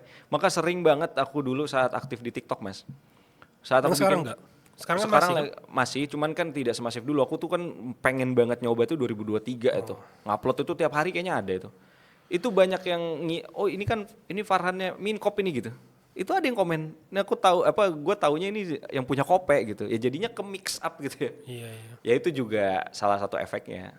Ya aku sih kalau tadi pertanyaannya, kalau di Kope nggak ada sih, nggak ada batasan apa-apa udah. Muncul aja seorganik mungkin lah. Karena itu yang orang bakal lebih engage. Nggak usah kita kayak mau keren-kerenan, media ada PR-nya sendiri, bahasanya sebaku gini gitu. Aku nggak yang kayak gitu sih. Terus kalau terkait nge-grow up konten, nge-grow up sosial media maksudnya. Itu dari sisi perkontenannya gimana? Proporsi untuk apakah memang Reels itu sekarang masih Oke. optimal Oke. atau sudah ada proporsi tersendiri yang dirasa algoritma Instagram lebih optimal lagi daripada fokus di 90% Reels? Oke. Ini tuh memang ada perbedaan, lumayan perbedaan zaman ya Mas ya. Waktu aku mulai Kope itu kan 2019 itu cuma di Instagram ya. Dan pada masa itu TikTok setauku udah ada, tapi bukan yang kayak sekarang. Audiensnya itu beda, itu dulu buat joget-joget Mas. Tahu Bowo TikTok nggak dulu? Enggak. Bowo Alpenlibe itu, mungkin kalau yang nonton tahu. Nah itu kan terkenalnya di TikTok. TikTok itu aplikasi bukan kayak sekarang, beda banget. Dulu tuh kayak, apa dulu ya namanya, pokoknya aplikasi TikTok, ada aplikasi lain lagi itu memang buat lip sync, joget-joget lah, apa segala macam. Pada zaman dulu aku tuh aktif selalu di IG dan belum ada Reels, tauku dulu. Dulu itu postingan IGTV bahkan dulu ada ya. Pernah tahu nggak Mas? Iya, IGTV. Nah dulu aku ngupload vlog 5 menit kalau nggak salah ya, itu di IG. Dan aku aktivasinya di story pada zaman itu ya. Nah makin kesini itu kan IG itu agak menurutku kalah pamor dibanding TikTok gitu. Sekarang TikTok juga udah beda nggak kayak dulu yang aku ceritain tadi buat joget-joget gitu. Menurutku untuk proporsi tadi pertanyaannya baiknya gimana ya? Kalau mau nyebarin ke audiens yang lebih luas, yang tidak terbatas, aktiflah di TikTok. Karena TikTok itu menyebarkan pertama kalinya bukan ke followers kita, setauku malah. Itu ke audiens. Kalau views kita bagus di berapa detik pertama, itu akan nyebar lagi. Dan efeknya akan nambah ke followers kita. Tinggal kita CTA-nya, call to action-nya mau kemana? Mau kita bawa ke IG kah? atau mau suruh follow ke TikTok atau ke WA, itu kan nanti tergantung kitanya. Nah beda sama dulu, kalau aku dulu udah dari IG, dari temennya followers nge-follow gitu. Nah sekarang juga kita tuh udah aktif di TikTok kalau Mas lihat. Jadi Kope itu udah lumayan. Uploadan atau Upload. live? Upload. Rajin live gitu bukan? Oh belum, nah live ini nanti ada pembahasan lain nih. Upload aku mulai aktif dari 2 bulan lalu, bener. Dari teori yang aku sampaikan tadi, ada satu video tuh meledak hampir 5 juta views. Terkait apa itu? Cara cek iPhone second biar nggak ditipu sama pedagang nakal. Nah itu. Dan padahal itu konten yang sebelumnya juga pernah dibahas Kope beberapa tahun yang lalu Pernah ya. di YouTube? Nah, jadi itu mengulang aja sebenarnya. Mengulang, Tapi mengulang aja. akan selalu ada itu audiensnya. Iya, cuman beda platform ya. Iya, Aku iya, dulu iya. upload di YouTube dan itu kalau nggak salah di YouTube juga viewsnya paling gede sejauh ini itu. Nah aku buat lagi dengan yang baru, taruh di TikTok rame. Dari situ followersnya lumayan lah. Sekarang kayak 7.000 di TikTok dan DM yang masuk itu massive mas. Itu bikin tahun berapa? Si mana? Si TikToknya? Baru tahun 2024 kayaknya. Udah buatnya 2024 tapi aku aktif baru 2 bulan lalu. 2 bulan lalu ya? 2-3 bulan. 2 bulan lalu 7.000 ya? 7.000. Karena, itu karena ada yang meledak tadi. iya ada yang meledak, terus aku mulai konsisten upload, aku lagi misalnya ketemu orang, aku videoin, ada lagi viewsnya, itu leads masuk banyak banget, jadi pendekatan zaman dulu Kope mulai sama sekarang itu berbeda banget, sosial medianya juga beda, Iya. audiensnya beda, nah itu berpengaruh, Agak terlambat menyadari TikTok lah ya Kope hitungannya. karena aku underestimate, Iya underestimate ya. iya, Baru mulai lirik tahun lalu malah ya. iya, kayak aku underestimate kayak emang ada yang mau beli iPhone, emang ada orang percaya dengan akun TikTok gitu, ternyata ada. Ada ya. Iya, nah itu udah banyak banget disaranin sama teman-temanku sih yang dulu udah main TikTok gitu. Cuman emang udahlah gua aktifnya di IG, di YouTube, TikTok nanti dulu gitu. Ternyata salah. Sampai dengan 2 bulan yang lalu. Ya 2 bulan 3 bulan lalu lah. Ada beberapa tuh yang viewsnya lumayan gede, ada yang 200.000, 400.000 kalau nggak salah. Jadi sekarang lagi fokus di upload. Aku sekarang mirroring, jadi Oh iya, iya. yang di IG iya. ditaruh lagi di TikTok gitu. Nah Ya. justru kalau sekarang kita ngomonginnya ke sales, orang rata-rata pembelian tuh malah beberapa bulan ini dari TikTok malah. Oh iya. Iya, IG itu cuman pengulangan yang udah pernah beli, dia pengen beli lagi, ngehubungin. Pelanggan baru ya TikTok. Pelanggan ya? baru bener, Pelanggan audiensnya dari situ. Jadi nggak bisa underestimate, harus dicoba memang. Tapi ada yang postingan Kope beberapa waktu lalu itu ada yang ngechat, Kak saya mau iPhone itu orang TikTok atau orang IG tuh? Ah itu TikTok. Kak saya mau iPhone kak, Iya. saya juga mau. Nah itu memang itu yang aku pikir orang TikTok kayak gitu awalnya. Iya. Ternyata ada nggak juga yang semua. benar ya. Iya tapi yang masuk aneh-aneh mas, baru seminggu lalu. Kayaknya anak kelas 5 SD nge-WA aku, nanti mungkin aku masukin deh WA-nya ya. Maksa mas, Minta ya dia. minta iPhone, nguping, kok nggak dibales kak gitu. Kebanyakan nonton Mr. Beast dia Nah, itu. itu. Dikiranya orang-orang tuh kalau Giveaway, diminta tuh ya. dikasih gitu. Ya, itu. Yang penting kita berani minta aja gitu. Pasti bakal dikasih gitu. Kalau kita nggak minta kita nggak akan pernah tahu. Iya. Nah itu mental lumayan bahaya ya. Dia Itu di pasti TikTok ada ya? ke-influence pasti. Dari TikTok itu ya. Ya dari TikTok Ya, kalau itu rata-rata. ya. Tapi ternyata ada juga yang bener Ternyata closing ada. ya. Itu belum ngomongin live ya. Kalau ngomongin live yang aku liatin dari toko-toko iPhone lain, wah itu massive banget mas. Live itu bisa mendatangkan penjualan lebih dari video FYP.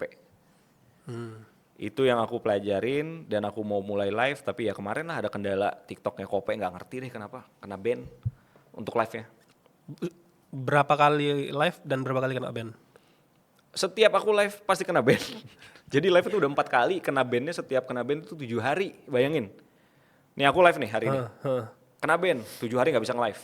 Oke, 7 hari habis aku live lagi. Kena ban lagi 7 hari. Kena ban tuh gimana sih? Lagi live terus tiba-tiba di close gitu? Iya, kasih ada peringatan. Ada Jadi peringatan. kayak melanggar regulasi, nggak boleh membahas ini. Padahal aku tuh udah hati-hati Membahas banget. apa katanya? Dia bilang barang yang dijual tidak sesuai regulasi yang ada di Indonesia gitu. Padahal toko lain kalau aku cek, ya semua jualan iPhone gak ada masalah gitu. Tapi aku udah ketemu kayaknya beberapa hari ini, aku ngobrol sama temanku yang live TikTok. Kesimpulannya? Kesimpulannya emang aku di awal pertama kali live TikTok itu parah mas. Jadi nggak ada batasan. Aku ngomongin IG, kan nggak boleh kan? Oh gitu. Ya pertama kali live itu ngomongin. Nge-spill saingan Wah Shopee aku bilang. Oh iya. Makan lebih parahnya aku ngeliatin channel YouTube dari laptop itu nggak boleh sama sekali. Aku baru tahu kan. Nah ternyata udah dari situ kena ban 7 hari. Aku pelajarin yang nggak boleh apa, oke nggak boleh nyebutin sosmed lain, marketplace lain kan, selesai. Saat aku live kedua, aku Untuk nggak channel ngeliatin, YouTube juga nggak boleh ya? nggak boleh. Padahal kayaknya mereka nggak Nggak sinkron ya, bersaing iya. secara langsung ya. Enggak, nah itu tetap nggak boleh kayaknya, kan mereka tuh pakai AI ya Oh iya, untuk, oh iya. kan. Jadi AI-nya ngebacanya Nah itu, masih nah ada hubungan. yang live kedua aku pakai ngeliatin iPhone doang, nggak ada nyebut apapun, kena juga. Ternyata aku tanya ke temanku yang tadi aku cerita, kalau satu akun udah kena ban itu sensitif banget si TikTok. Apapun yang nggak salah itu bisa jadi salah. Iya. Nah itu yang aku sekarang lagi diemin dulu, katanya pemulihannya itu butuh 1,5 bulanan, jangan live, upload boleh, nanti insya Allah ya balik gitu. Biar si AI-nya lupa lagi lah Ya sama mudah-mudahan begitu akun ya. kopenya. Karena mas saat aku live di akun itu viewsnya lumayan mas, nyampe 200, 500 dan itu wah. Itu mau beli ya, jadi mungkin 10%-nya tuh orang emang mau beli, minat gitu. Iya, Kayak mau ini iPhone. iPhone loh ini, bukan baju, Nah sepatu yang itu. harganya cuma 300.000, 400.000. Ya itu, makanya sepenting itu juga live. Maka kalau kita lihat sekarang kan orang pada live. Kayaknya nggak ada deh akun toko online yang bisa sampai segitu. Untuk iPhone ya? Ada, Ada nggak sih? Mas, ada. 500 juga sampai. Ya iPhone ada. second. Iya ada. iPhone second ya? Sekarang tuh ada kok. Ada kok. Jadi memang kita juga harus ikut bersaing. Kalau enggak tuh orang baru tuh pun bisa. Nah itu penting ya. Cuman kita menangnya adalah saat orang live, kita suruh mampir ke IG, tapi bahasanya jangan IG tuh, kalau di TikTok tuh igoy nyebutnya. Atau mampir ke sebelah gitu. Iya, kita nyebutnya jangan IG, kita udah punya portfolio kan. Iya, Nah iya. itu akan lebih trust. Mungkin kalau orang baru jualan viewsnya banyak, tapi dia nggak punya portfolio. Sama aja. Iya. Mentok di situ. Mentok di situ. Kita punya, lo boleh cek dari 2019, udah kita rangkum semua di highlight. Kan ada tuh mas kalau mas scroll, itu dari 2019 aku taruh di highlight story itu. Iya. Jadi udah main ke IG, mereka bisa main di highlight ya. Bisa ngelihat postingnya. Sebagai orang baru nih, Iya. gue kemana nih biar makin trust? Oh ke Iya. highlight gitu ya. Iya. Nah Highlight. itu keuntungan kita di situ lah. Kaitannya mengembangkan media sebagai branding dengan storytelling. Oke. Kalau media itu dikembangkan itu tadi tanpa orang yang muncul, dia kan nggak bisa berstory ya sebuah media itu. Jadi memang mau nggak mau orangnya tuh harus muncul. Oke. Di sisi lain tadi kan kalau orang yang muncul akan ada kaitannya kalau orang yang bermasalah Iya. dengan medianya. Minusnya itu ya. Tapi memang dibutuhkan sebegitu pentingnya kah storytelling untuk mengembangkan media, bukan hanya sebagai personal branding ya. Tapi media branding pun juga storytelling juga harus sepenting itu kah masuk atau nggak perlu. Bisa aja dengan upload ilmu-ilmu pengetahuan udah cukup, nggak perlu ada storytelling di dalamnya. Oke. Itu gimana? Storytelling ini aku pelajarin banget juga di tahun 2023 pas pertama aku mulai TikTok mas ya. Lihat TikTok siapa? Pribadi. TikTok Farhan. pribadi, oh. Ya si Farhan YN itu aku mulai, aku pelajarin banget storytelling. Kenapa? Karena ada satu akun luar negeri aku lupa namanya Storytel kalau nggak salah. Dia nggak pernah nampilin muka. Dia cuman dari cerita, kata-kata itu pun di feed, bukan di story. Jadi di carousel. Oh, Ya. jadi bukan omongan gitu ya? Bukan. Dia nggak pernah nampilin suara, nggak pernah nampilin muka. Dia dari situ. Kenapa aku ke situ? Aku pas pertama kali lihat dia tuh di explore, engage banget mas. Jadi dia tuh sebenarnya jualan produknya, ngajarin marketing, bikin agensi gitu. Tapi cara dia ngomong ini kok aku engage sampai terakhir Sampai tuh habis ya? sampai habis. Terbawa gitu. Ternyata aku cari tahu itu namanya tekniknya storytelling gitu ya. Nah aku pelajarin dari dia, aku sempat beli kelasnya kalau nggak salah. Itu dari lucunya itu orang Indonesia tapi tinggalnya di US deh kalau nggak salah. Gitu. Jadi cewek. Nah aku pelajarin terus aku mulai searching lah di YouTube di segala macam tentang storytelling. Nyampe nemu nih ada rekomendasi bagus, underrated menurutku. Dia senior namanya Ignatius Untung ya. Itu boleh search di YouTube ya. Viewsnya nggak banyak tapi itu ilmu semua karena mempelajari tentang hormon manusia kenapa bisa ke engage emosionalnya untuk ngebeli sesuatu, untuk decision making. Salah satu alatnya adalah storytelling. Jadi storytelling ini bisa ngemasukin ke hormon aku lupa namanya.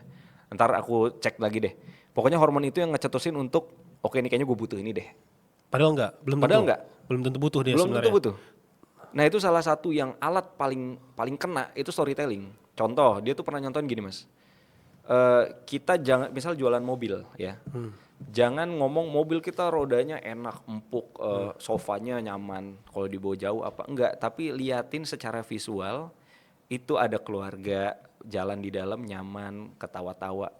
Yang akan ada muncul di otak kita itu, oh kalau gua kayak gitu keluarga gua bakal nyaman nih beli jalan ke Bandung. Nggak ngomongin spek apapun itu tentang mobil ya. Cuman dia ngeliatin happy, dia mampir kemana gitu. Nah itu salah satu storytelling secara visual. Mas pernah nggak lewatin di mall, toko roti, wangi roti banget? Iya, sering lah. Ya, Pada begitu kayaknya sekarang toko nah roti di mall. itu juga salah satu untuk mencetuskan hormon, aku lupa nama hormonnya itu apa. Tapi dari dari indera penciuman, itu juga salah satu dari storytelling. Jadi storytelling itu nggak melulu tentang di tulisan, video, visual. Itu dari situ tuh juga kebentuk, ih wangi nih kalau gue makan ini enak nih, apalagi makannya sambil kemana. Pokoknya permainan indera manusia lah ya. Betul. Itu masuk dari storytelling Iya, semuanya. itu ada bukunya, aku udah beli juga, Ignatius Untung. Nah tadi pertanyaannya, apa tadi pertanyaannya, sorry mas? Storytelling Seberapa penting kaitannya dengan membangun media branding? penting. Kalau kita brandingnya brandnya mau dikenal dengan engage itu pasti menghasilkan leads ya. Leads itu pasti menghasilkan sales. Tapi itu kan, apakah kalau sebagai media, apakah bisa cukup saja dengan posting terkait ilmu-ilmu aja? Jadi nggak usah membangun storytelling. Ada ilmu apa nih? Oh iPhone, cara membedakan iPhone yang baterainya disuntik atau enggak gitu. Bisa, Dan semacamnya lah. bisa tapi nggak akan se-engage itu sama audiens. Oh iya, balik lagi ke Menurutku. engagementnya ya. Engagement penting kan, ujungnya orang buat sesuatu mau sales dong mas. Iya. Biasanya Bukan ya. mau follower aja nambah. Ya, biasanya ujungnya kan sales. Sales itu adanya dari mana? Dari leads. Ini yang aku pelajarin ya. Leads itu dari mana? Biasanya dari engagement. Engagement dari mana? Banyak macam-macam ya. Tadi salah satunya storytelling. Dari dia tadi nge-share ilmu. Tapi kalau nge-share ilmu aja mungkin nggak sampai ke engagement. Dia cuman ya udah dia tahu aja nih nge-share ilmu. Belinya kemana? Ke orang yang bisa dia nyaman. Iya juga. Yang orang nyaman Sama biasanya dari aja. storytelling. Storytelling itu nggak melulu kayak cerita apa gitu. Itu ada ilmunya sendiri tuh. Itu aku lagi pelajarin banget sampai sekarang masih aku pelajarin banget sih. Karena itu penting banget. Tapi kalau ada aku pernah nge-share tentang storytelling di IG ku. Itu hormon-hormon tadi itu udah aku sempat share juga kalau nggak salah 2023. Dari si Mas Ignatius itu aku pelajarin. Nah itu boleh dicek deh. Penting jadi menurutku. Nah, kalau untuk membahas hal-hal di luar dari niche akun ya, Oke. dan itu dilakukan Kope ya. Oke. Cuman kan kalau pada umumnya yang aku tahu kalau kita belajar untuk konten, tentukan dulu niche-nya di awal. Fokusin niche-nya itu dulu gitu. Yang aku pelajari dulu kalau ada kelas tuh ikut kelas-kelas. Itu dia bilangnya gitu. Seberapa penting untuk kita tetap stay di niche itu gitu. Ataukah sebenarnya niche itu nggak terlalu penting? Oke. Ini menurutku ya. Iya.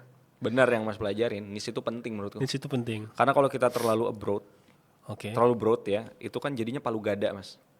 Apa lu mau gua ada kan? Iya. Nah kalau kayak gitu kita jadi nggak bisa ngebentuk audiens. Kayak kita ini dikenal sebagai apa sih gitu? Sebagai Ikram, pakar apa? Nanti tiba-tiba Mas Ikram dikenal lagi sebagai jago ini, nanti jago ini. Akhirnya bingung nih Ikram ini apa spesifik yang bisa dilakuin ya gitu. Makanya niche itu penting nomor satu. Kayak Kope, ya udah dikenal gadget. Terus kayak misal akunku pribadi emang suka nge-share tentang branding marketing. Gak ada setauku orang yang bisa semua dia libas dan akhirnya rame dan itu gak ada menurutku. Jadi walaupun Kope itu random, awalnya dia dengan niche yang spesifik Tetap ya. gadget. Cuman untuk menjaga engagement baik dan melayani dalam tanda kutip audiens yang existing, dia membahas hal yang keluar dari niche untuk membangun kedekatan emosi. Betul. Oh iya. Ada tujuannya itu, tapi at the end balikin lagi ke gadget pasti. Iya. Jadi kayak gitu. tetap penting ya. Tetap bukan penting. berarti Kope ngebahas hal-hal random artinya niche itu nggak penting, bukan kayak gitu ya. Enggak. Penting banget nih situ. Oke. Kalau akun masih kecil nih, terus viewsnya naik turun, ada nggak saran buat nge-hack otak biar dia nggak sedih atau dia bisa tetap konsisten? Oke. Ini aku pelajarin dari Raditya Dika ya. Oke. Jadi aku pernah ikut seminarnya kalau nggak salah waktu zaman COVID. Dan ternyata ini banyak di-share juga sama YouTuber luar. Bikin dulu 100 video pertama. Mau itu jelek, mau itu nggak ada yang nonton, mau itu pokoknya nggak ada efek lah buat kita. Bikin dulu, jangan pernah berhenti. Oke. 100 video pertama dan bikin jangan cuma di draft ya, di-upload. Apapun itu, niche yang mau masih berubah-berubah kayak, bikinlah 100 itu. Karena pasti rata-rata 99% saat kita udah buat 100 video, itu pasti ada impact ke kita. Kayak kita jadi tahu mungkin, oh gue ramenya di niche ini nih ternyata. Nanti kita improve. Oh pas kemarin gue bikin video gue masih au ngomongnya gue harus benerin. Oh kamera gue kemarin kegelapan apa segala macam, itu pasti akan ada improve. Dan saat kita udah ngupload itu akan ada kebiasaan kita ngebuat video itu jadi biasa aja, nggak capek, nggak bete lah gitu, nggak berasa sulit. Maka mulailah dengan 100 video pertama dan wajib konsisten. Nah itu yang susah orang. Kayak orang baru kayak 20 udah alah nggak ada hasil, Nggak ada yang nonton. nggak ada yang nonton, nggak gitu. Berarti bukan fokus di yang nggak bisa dikontrol kayak views Betul. ya. Kayak Itu mah cuekin, Mas. followers. Iya. Itu kan nggak bisa dikontrol. Nggak bisa Tapi dikontrol. kalau upload konten Itu kan kita yang kontrol. Itu kita yang kontrol. Iya. Jadi kita fokus di situ. Iya. Targetin 100 Iya betul. dan itu karena itu di dalam kontrol kita, ya itu kita kerjain terus gitu ya. Iya. Dan yakin lah pasti dalam 100 ya, nggak usah 100 lah. Aku tuh pertama TikTok tuh 30 video. Itu udah ada yang FYP. 30 udah dapat. Udah ada, dan saat ada yang FYP itu akan nambah semangat, bahan bakar kita tuh akan lebih, oh kena nih, akan nambah lagi. Mustahil menurutku 100 video, selama kita improve ya, kita juga ngelihat kesalahan kita yang lalu gitu. Oh iya betul, improve dan analis juga. Analis benar, analis terus diimprove gitu. Itu yakin pasti akan ada hasil, nggak mungkin enggak sih. Kayak aku dari yang 30 video tuh brand-brand masuk Mas. Padahal siapa sih? Brand apa nih? Kayak Mungkin dia menuju ke IG kali. IG maksudnya? Ya dari 30 video, Video. di TikTok itu, si brand ini ke IG juga. IG ku lebih kecil dari TikTok loh. Oh ini IG bukan Si Farhan. IG Kope. Bukan. Ini si Farhan, kita ngomongin as a content creator kan tadi ya. Iya. Iya. IG ku tuh cuma 3.000 follower, Ya, TikTok ku 20.000 kalau nggak salah. Nah itu tadi kalau tentang itu konsistensi itu penting, emang susah Mas. Cuman ya dipaksa sih. Setiap hari harus ada konten yang naik meskipun itu random. Atau nggak harus setiap hari, tapi sesuai niche. Oke, ini buat si Kope apa si Farhan nih? Keduanya. Keduanya ya, oke. Mulai dari Kope dulu, baru nanti ke Farhan. Oke, kalau yang aku pelajarin sebaiknya adalah upload minimal 1 kali tiap hari harusnya. Walaupun nggak sesuai niche. Jangan, harus sesuai niche. Tetap sesuai niche. Tetap sesuai niche. Tetap sesuai niche. Jangan pernah keluar dari niche menurutku. Ya, dan itu banyak orang yang ngomong kayak gitu juga dari pakar-pakar sosmed lah gitu ya. Karena sepenting itu Mas. Dan satu niche itu kan bisa berkembang banyak sebenarnya kontennya. Nah sebaiknya begitu. Cuman kalau di Kope sendiri sekarang nggak begitu. Nggak tiap hari upload satu konten. Karena kita nabungin kontennya kayak mungkin seminggu sekali baru bisa nguploadnya. Itu baru aku edit, baru 1 minggu upload. Jadi targetku 1 minggu 1 minimal. Tapi sebaiknya adalah setiap hari upload. Itu terlalu lama nggak sih kalau sepekan sekali itu? Enggak juga, karena di TikTok itu kan kalau kita ngupload video tiap hari pun tapi ternyata tidak algoritma maksudnya audiensnya tidak tertarik, itu tidak ada impact juga. Jadi kalau kita ngupload 1 video tapi ini kayaknya kita yakin nih hooknya kena, nih orang bakal nonton, lebih baik dibandingin kayak tiap hari tapi videonya jelek. Itu ada akun kayak gitu, aku kepoin tuh. Jadi dia viewsnya nggak ada yang meledak, dia ngupload padahal sehari 2 kali. Dia lagi mengincar yang 100 uploadan itu kan? Mungkin. Nah tapi sebaik-baiknya udah videonya bagus, hooknya kayaknya nih kena nih, uploadlah tiap hari, itu paling ideal kayak gitu. Tapi kalau Kope sekarang aku belum sanggup tuh, seminggu 1 kali. Dan ada yang meledak, ada yang viewsnya, tapi seenggak meledak kayak Kope di TikTok tuh sekarang 7.000, 10.000 tuh udah dapet sih viewsnya. Video ya yang diupload. Kalau di akun Farhan, nah ini aku balik lagi ya, karena aku itu bukan project iseng nih Mas. Project percobaan pada masa itu ya. Jadi aku upload pas aku mau aja kalau yang di Farhan. Dan itu salah sih menurutku, harusnya tiap hari juga. Sekarang? Sebulan 2 kali kali ya. Itu saat aku ada mau bahas sesuatu aja, aku videoin, upload. Dan videonya aku tidak ngincer akan views banyak apa segala ya. Karena itu project yang aku coba pada masa itu gitu, untuk mencoba dapetin brand itu bisa nggak gitu. Dan bisa ternyata. Dan ternyata bisa. Nah itu sih harusnya lebih konsisten. Terkait dengan personal branding nih Mas. Kalau yang Mas Farhan sekarang ini jalani, atau yang Mas Farhan lihat di sekitarnya Mas Farhan sebagai content creator lah, apakah selalu harus identik dengan flexing ya, personal branding itu, atau cukup dengan ilmu pengetahuan dan wawasannya dia aja gitu sebenarnya? Oke, enggak ya, flexing sama pamer harta. Sekarang tuh Mas, menurutku audiens di tahun 2025 ini udah sangat pinter untuk ngefilter sesuatu. Oke.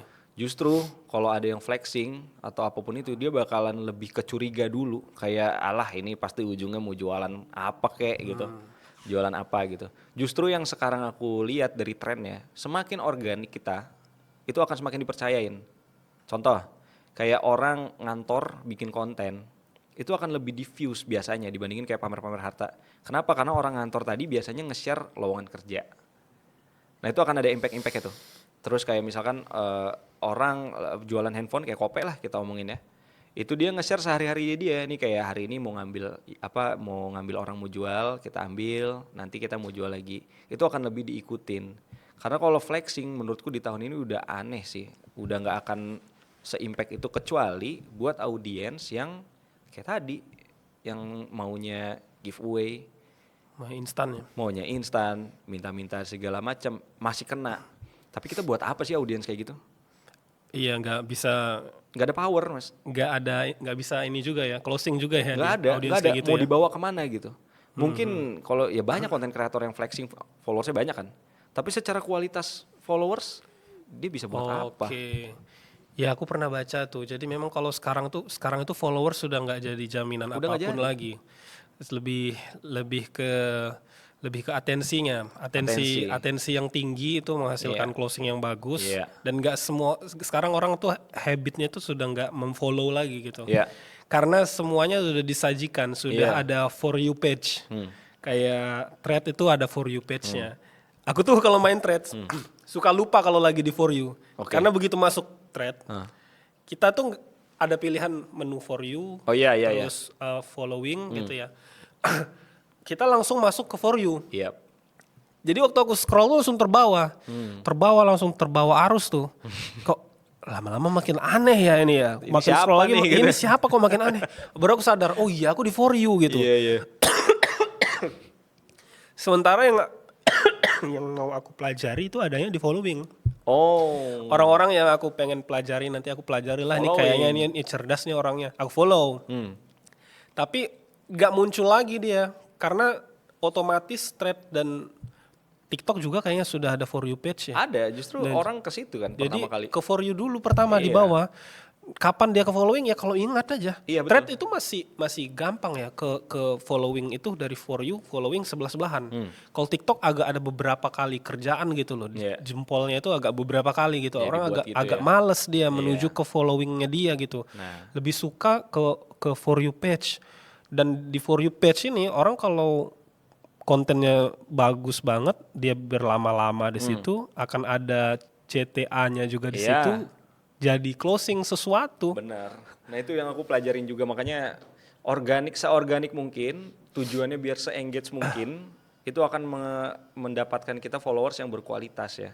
Beda sama yang tadi. Sekarang bukan harus banyak ya. Enggak. Mungkin ada plusnya adalah kalau followers kita banyak, ya brand yang tidak ngerti akan masuk. Yang tidak ngerti ya. Yang tidak ngerti. Yang ngerti mah nggak terlalu. Iya, Ya. Mas Dia pernah- akan lihat atensi aja. Betul. Mas pernah denger nggak? Pernah baca nggak? Atau itulah nonton gitu. Kayak kenapa sekarang agensi itu lebih ngincer endorse ke KOL yang mikro. Jadi ternyata yang aku pelajarin ngobrol sama temanku yang agensi, karena opini dari influencer yang masih kecil itu lebih didengar dibandingin opini dari orang yang besar kalau untuk brand ya.